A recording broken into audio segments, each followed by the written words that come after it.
آج کی کہانی شروع کرنے سے پہلے میری آپ سے گزارش ہے کہ ٹرو سٹوری چینل کو سبسکرائب کریں اور ساتھ ہی بیل آئیکن کو دبا دیں تاکہ اچھی اچھی کہانیوں کا نوٹیفیکیشن بر وقت آپ کو مل سکے۔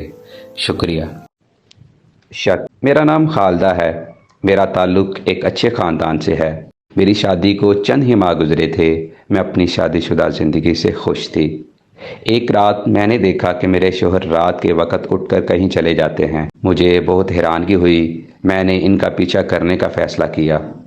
میں یہ دیکھ کر حیران رہ گئی، وہ گھر کے پاس بنے ایک قبرستان میں داخل ہو گئے تھے۔ میں وہاں سے خاموش واپس لوٹ آئی۔ میری راتوں کی نیند اڑ چکی تھی۔ برے برے خیالات آنے لگے تھے کہ آخر رات کے اس وقت میرے شوہر اٹھ کر قبرستان کیوں جاتے ہیں؟ کیا وہ کوئی جادو ٹونا کر رہے ہیں؟ اگر کر رہے ہیں تو کس کے لیے؟ ہمارے گھر میں 4 ہی تو فرد تھے، میں، میرے شوہر، ان کی والدہ اور ایک چھوٹی بہن۔ والد کچھ عرصہ قبل ہی وفات پا چکے تھے۔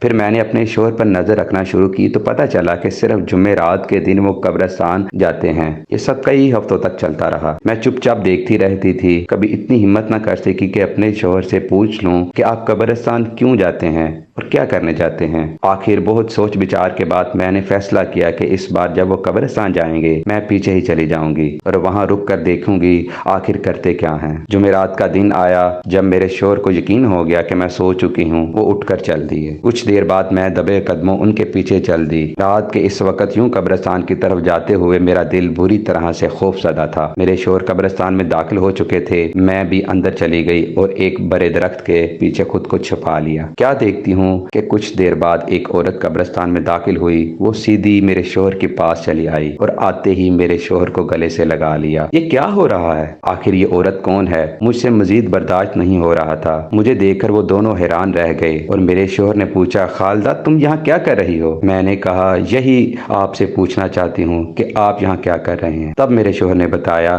یہ میری حقیقی ماں ہے۔ میرے باپ کی ان سے ہمیشہ انبن رہتی تھی۔ پھر انہوں نے میری ماں کو چھوڑ دیا اور دوسری شادی کر لی۔ انہوں نے کبھی مجھ سے میری ماں کے متعلق نہیں بتایا تھا۔ اب جب وہ اس دنیا سے چلے گئے اور رخصت ہو گئے، میں اپنی ماں کو تلاش کر لیا۔ جمعرات کے دن امی ابو کی قبر پر آتی ہیں تو میں بھی ان سے ملنے چلا آتا ہوں۔ یہ سب سن کر مجھے بہت شرمندگی ہوئی۔ سچ ہی کہتے ہیں کہ شک بہت بری چیز ہے۔ کبھی کبھی جو نظر آتا ہے ویسا ہوتا نہیں، اس کے پیچھے حقیقت کچھ اور ہی ہوتی ہے۔